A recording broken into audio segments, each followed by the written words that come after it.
think about it, and I don't know how many of y'all watched the news this morning. We actually did not watch news this morning, or normally we don't watch news.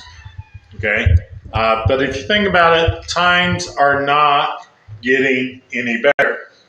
Okay, for quite a while now, most of us are kind of asking, what in the world changed that everything just went downward so quickly? Okay. Some of us may even be asking is, what changed? Can we change it back so that all this stuff quits? Okay. That'd be very interesting. Then there's some interesting stuff. I don't know about y'all, but because of like history, I kind of look at all those things. Okay. I'd probably ask, what was the first war the U.S. was ever involved in? Would have been our Revolutionary War. Okay.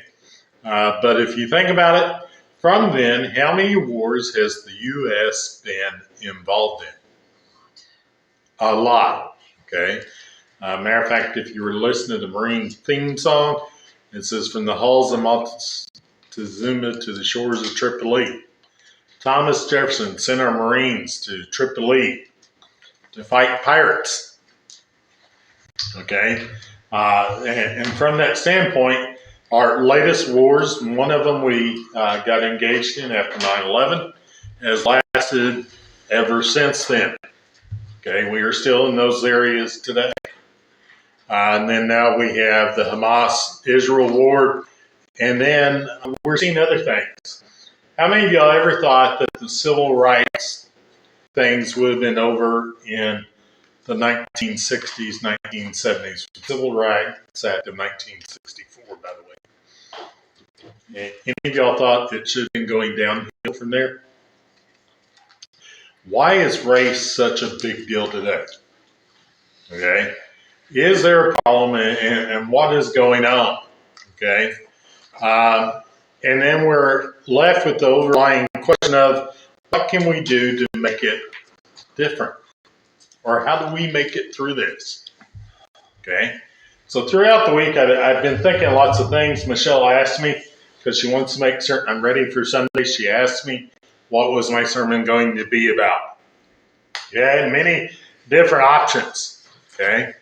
The first one is, are we where God wants us to be?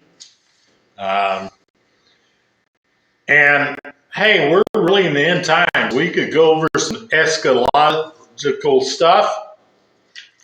Eschatology, the study of end times. Okay, and it's kind of like that would really be for a lot of us monotonous. Okay, like you lost me at end times. Okay, and then is God a God of hate? I mean, that's what you're hearing all the time. God's a God of hate. He just doesn't like people. Okay, and then there's only two types of people. Now, for those of y'all who know me well, I'm a black and white individual. There's really not too many shades of gray. It's either right or it's wrong. Okay, and so I said, well, there's two types of people.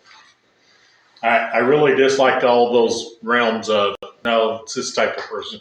You're either one of God or you're not. Okay, I could come up with a good hour-long sermon on how to go through that.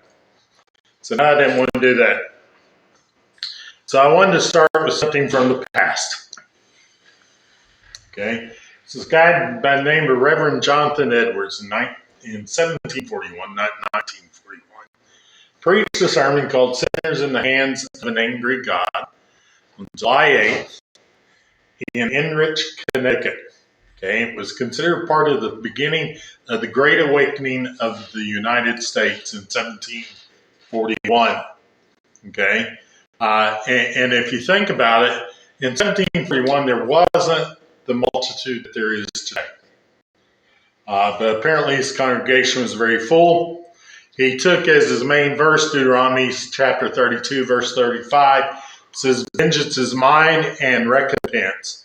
For the time when their foot shall slip, for the day of their calamity is at hand, and their doom comes swiftly." Okay. Now, I don't know about y'all, but you could get some really good tones during this sermon. Okay, I can imagine if you got in the seminary and they're teaching you to use different tones, you could say things like, hey, for the time when your foot will slip, and you can make it more dynamic. And the day of their calamity is at hand, all will come to an end, and doom comes swiftly. Okay? And it could have been very interesting just from tones that were being used. Jonathan Edwards was a guy that preached in a monotone tone. Okay? It was very much the same thing. I mean, it'd be like having a history teacher goes, oh, vengeance is mine. Recompense for the time when the foot shall slip. For the day of their calamity is at hand, and their doom comes swiftly. Okay? I don't know about y'all, but listening to an hour and a half sermon, which is approximately what it would have taken, in the same tone would have drove most of us to sleep. It had a difference. Reverend Stephen Williams was in attendance at the Enfield sermon. His diary entry for that day contained the following account. It said, before the sermon was done, there was great moaning and crying out through the whole house. What shall I do to be saved? Oh, I'm going to hell. Oh, what shall I do for Christ? And so forth, so that the minister was obliged to desist. The shrieks and cries were piercing and amazing. After some time of waiting, the congregation were still, so that a prayer was made. And after that, we descended from the pulpit and discoursed with the people, some in one place and some in another. And amazing and astonishing, the power of God was seen, and several souls were hopefully wrought upon the night. Oh, the cheerfulness and pleasantness of their countenance that received comfort. Oh, that God would strengthen and confirm their new faith. We sang a hymn and prayed and dispersed the assembly. Okay? If you ever want to read the whole sermon, it's found on blueletterbible.org. You can just put in Jonathan Edwards, Sinners in the Hands of an Angry God. Now, it's a little bit different this morning. If you were to look around us, we're probably not going to say that the majority of people in here don't know Christ. Okay? We would probably affirm that the majority of us are true believers, and you know where you're going when you die. You can answer the two questions very quickly. Okay, if you were to die today, do you know where you would be? Most of us are going to answer that with heaven. If not, see me afterwards. Okay, and then why should Jesus let us into his heaven? Okay, so we know that. So what we're going to do is then how should we live knowing all this? And I always laugh because around Mother's Day, everybody know the favorite passage that everybody goes through on Mother's Day? Proverbs 31 gives us a whole list. This is the perfect mother and wife. They are to do list 1 through 31. Okay? And there's really not a good list for men. Okay? Because it's not very concise. Your list, men, is found in Genesis chapter 1 all the way through Revelation chapter 23. Okay? Because we're slow learners. Okay? We don't listen well. Okay? But we're going to turn to 1 Peter chapter 4, verse 17. Chapter 4, verses 7 through 14. Sorry. Okay? It says, the end of all things is at hand. Therefore be self-controlled, sober-minded for the sake of your prayers. Above all, keep loving one another earnestly, since love covers a multitude of sins. Show hospitality to one another without grumbling. And as each has received a gift, use it to serve one another as good stewards of God's varied grace. Whoever speaks, as one who speaks oracles of God. Whoever serves, as one who serves by the strength that God supplies, in order that in everything God may be glorified through Jesus Christ. To him belong glory and dominion forever and ever. Amen. Beloved, do not be surprised at the fiery trial when it comes upon you to test you, as though something strange were happening to you.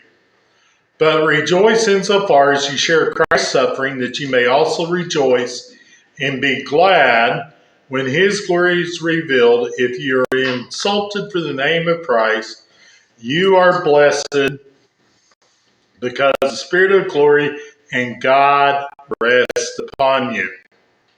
Okay? So the first point that we wanted to cover as we're going through this, I kind of want to say, hey, here's your list of things to do as a Christian. Okay? It's a very short list. Okay? So it's not, now if you want a longer list, you can start in 1 Peter chapter 1 and go through it. It tells how the Christian should live all the way through sufferings and trials, how the house is supposed to work, all that kind of stuff is covered in 1 Peter chapters 1 through 3. And chapter 4 is a little bit more. It's going to talk about the end times. Okay? So we are in the end times. Matthew Henry put it this way. He said, our own life and that of your enemies will soon come to their utmost period. Nay, and this is the first blank, the world itself will not continue very long. Okay? If you were to think about it today, how long will the world last? Okay? So I said, hey, we're looking at the news. It seems like it's just getting worse and worse and worse. Okay? If you want to believe the climate scientists that say that the world is heating up, it's gone up 1 degree in like 170 years, then everything's going to come to an end, and some people said it would be ended by now. Okay? What's amazing is Peter wrote this in the first century between 60 and 70 AD. Okay? And if you think about it, what's happening is if Peter said, hey, we are in the end times, then today we are really in the end times. Okay? Everything has been done there. And then Matthew Henry considered and said this conflagration will put an end to it, and all things must be swallowed up in an endless eternity. Okay? So when I talked about you have two different types of people. One is you're either going to spend eternity in the presence of God and not have suffering, or you're going to spend the presence not with God and you're going to have torment. Okay? So we are in the end times. Now what's funny is this is told us all the way throughout scriptures. Okay? Last two verses in Revelation says something like this. The Lord says, I am coming soon. And even so, John says, come sooner. Okay? And that was written roughly in 90 AD. So if you think about it, you had this overbearing thing that we're in the end times. And then I included a list of verses that we could go through. We're not going to do that. But if you think about it, is how often does the Bible tell us that we're in the end times? Ever since Christ ascended into heaven, we've been in the end times. Okay? Now, do you have a promise of when that time will really come to be? No. And in fact, it tells us that nobody's going to know the time or the season even. Okay? The only thing I can tell you is in Acts chapter 1, it says, hey, he's going to come just like he went up. Okay? So he's going to come in the clouds, and he's going to come in glory. Okay? That's the guarantee that we have. And then Thessalonians tells us a little bit more. Okay? So we're told over and over what we should be doing. Okay?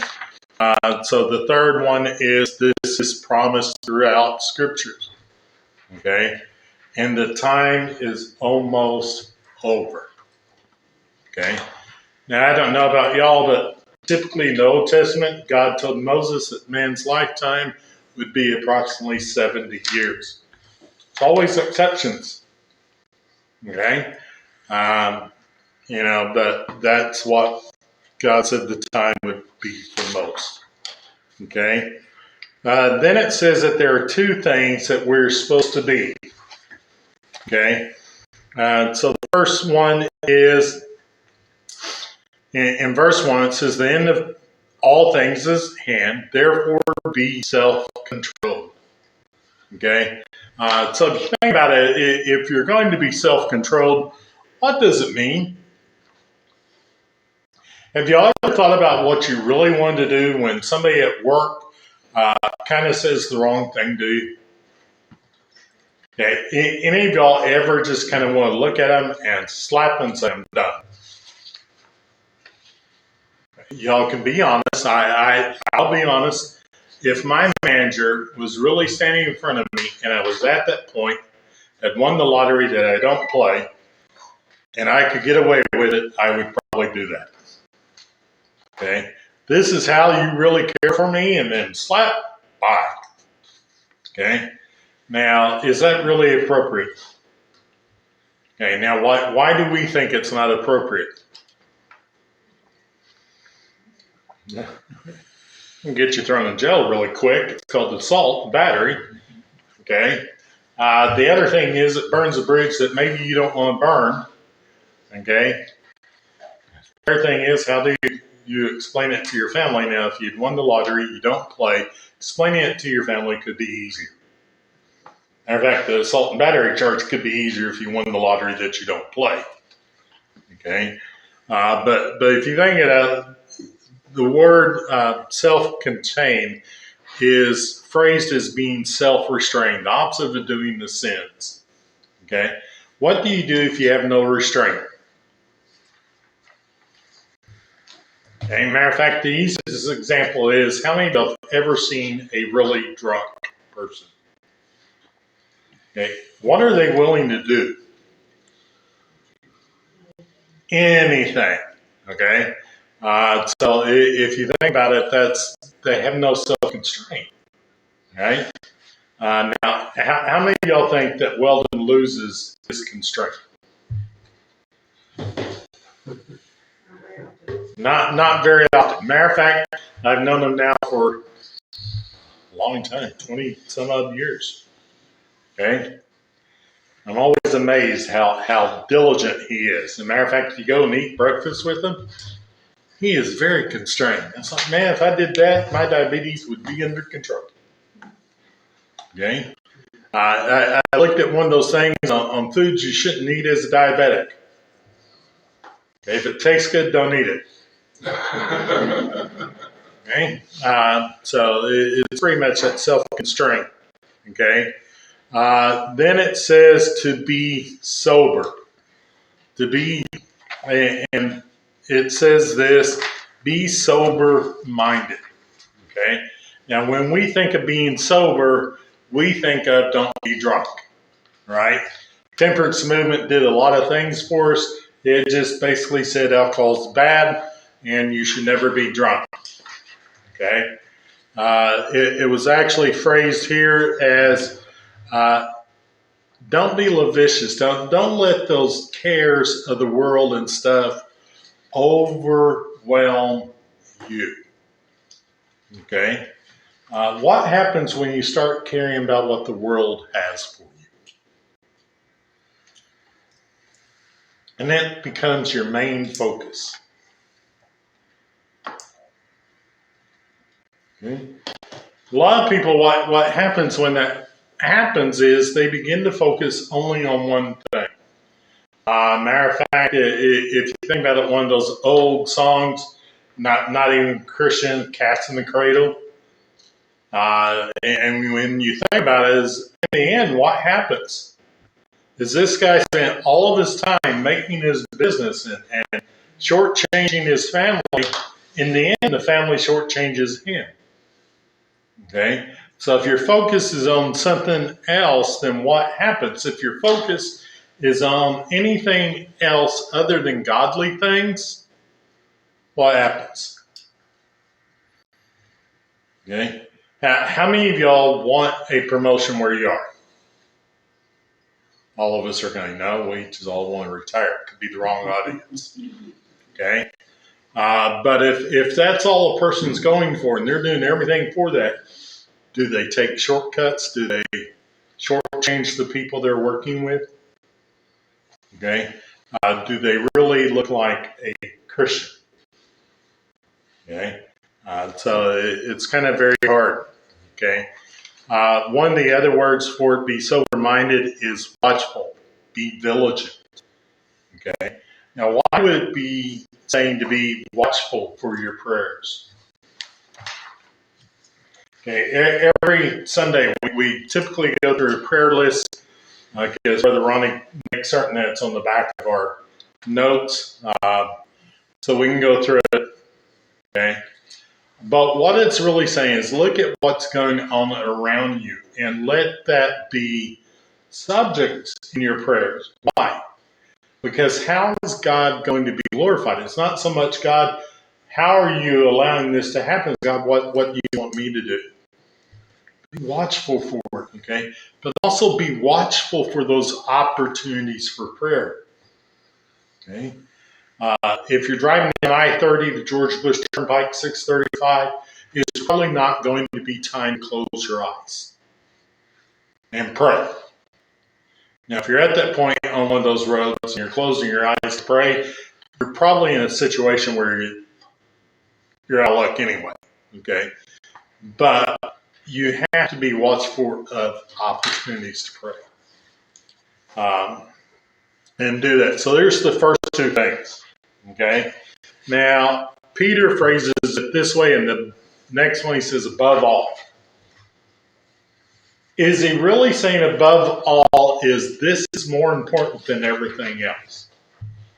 And the honest answer is no, but what are you supposed to be worried about? What are you supposed to be doing? You're supposed to be loving one another in more earnest ways, okay? Since love covers a multitude of sins, okay? Now, how many of us call one another and say, hey, I'm really having a hard time? Any of y'all receive a call like that from anybody in this church? How come? If you think about it, is it do we not want to burden one another with what's going on? Can I call somebody and say, hey, I'm having a really hard time dealing with work? Okay, Michelle would tell you this week I've worked approximately 15 to 16 hour days. Okay, and even yesterday I logged in just to make certain things were happening. Okay, but do I call and say, hey guys, I'm really having a hard time at work? Okay, or it's one of those things is how do we share our love of Christ to one another? Okay. Now, the interesting fact in this verse is it doesn't say you have to love everybody the same way that you love a fellow believer. Okay. How come? Okay. One of the reasons is that if we have a time where we're having a situation and we don't treat one another with love, what does the world see? Say, hey, don't count on them. They don't even like one another. Okay? Hey, they'll really care for you. No, they won't. Have you seen how they treat their fellow church member? So it leads to problems. And one of the things, even when we were talking in Sunday school, and John, he told his disciples, how many of them were there? Okay? 12, maybe a few more. Okay? And he specifically told them to love one another. Why? Because they were the ones that were going to go out and change the world. Could you imagine what would happen if Peter's out there and all of a sudden Philip comes up to him and says, hey, Peter, I'm having a really hard time. Peter goes, no, Philip, you'll just have to figure it out on your own. Would it have worked out well? No, not very well. Now, the other thing is it says more earnestly. Okay. Now, how many of y'all post things on Facebook? Okay. Yeah, most of us are kind of like this. Okay. How many of y'all are willing to post pictures of family? How come? Okay. Now, I would love to post pictures of my grandkids doing funny things. Okay. Sometimes what I think is funny is not near as funny as to the person it's happening to. Noah told us Landon kicked him. I thought it was hilarious. Noah thought it was not near as funny. Okay. But if you think about it, we kind of we have a good time. I could tell you one of the funniest things is Piper's story about having to change her ways. Okay, because Robin asked her, and this is hilarious. I mean, Robin told her she needed to get ready, and Piper asked her, "Where are we going?" Levi comes in and says, like most people, you're going to go to hell if you don't change your ways. Piper goes, "So we're going to Walmart?" Okay, that's hilarious when you think about it. Like, man, that would be fun. Michelle and I went out yesterday. We went to IHOP and we're ordering our food, and the waitress was young, and she doesn't know me, so it was okay. And Michelle orders, and then I order, and she says, "How do you want your eggs?" And I said, "Cooked." The look on their face was priceless. And then Michelle said, "Quit being a jerk and answer correctly." Okay. But it's like, man, you can have so much fun and post things like that. How do you treat your fellow believers? More earnestly? Okay. So it's one of those things. And I can say here, most of the church is very good about treating each other well. Okay. Um, Probably the one that has the most problems would be me. So when you think about it, so be sober minded, be watchful in your prayers. Okay. Um,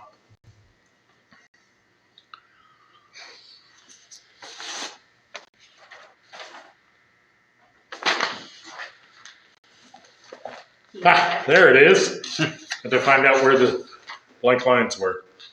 Okay. Be sober minded in your prayers, then we're going to turn it over.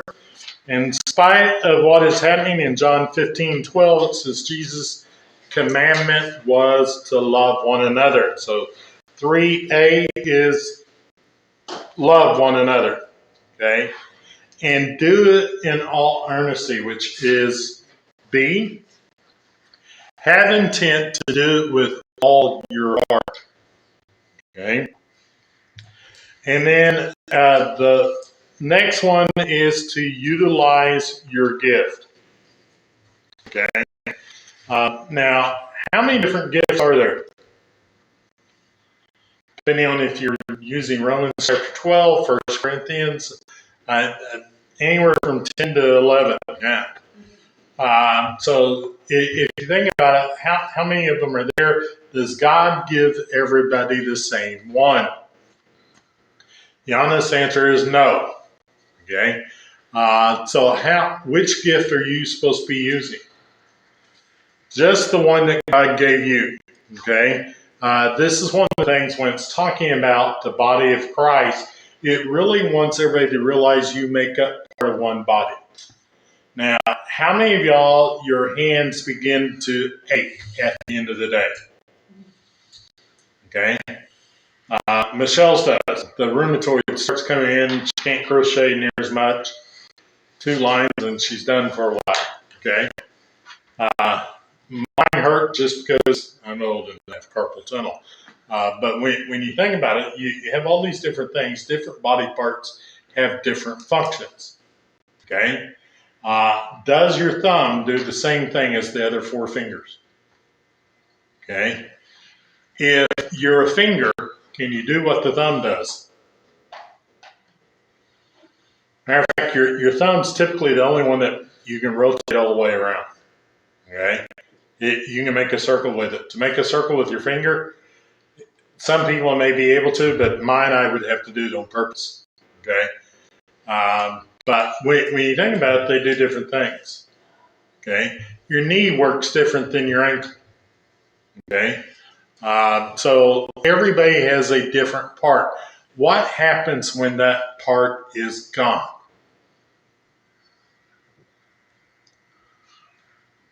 You adapt. You adapt, okay? But Tom will be totally honest, right? Your body is going to adapt, but will not be able to function like it used to. Okay? I can use Robin as an example. She has a fake ankle and it did not heal right.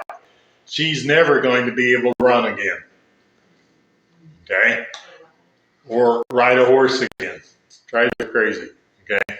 But you're supposed to use your gift. And it gives examples. To be hospitable. Okay? To preach as if you're speaking the oracle of God. To care for one another, for all those different things you're supposed to do. And then we're going to close with this, is don't be surprised. How many of you are surprised every morning if you do read the news? Okay. There may be something really weird on there, but really most of it's just going to be the same. Okay. But how many of y'all would be surprised if somebody came to you up at work and said, hey, because you're a Christian, you can't work here anymore? It's a possibility. Will be coming. Okay? The world doesn't care for Christ. And if you represent Christ, it's not going to care for you. Okay? So it seems like there's a lot, some challenging, but all are possible. But if you were going to look at a list of things to do as a Christian in the end times, remain vigilant, keep your prayers going, and love one another. Okay? Do you do things out of love that you wouldn't do otherwise? Absolutely. Okay? And remember, the ones that you're supposed to love the most are the ones that you're in the family with.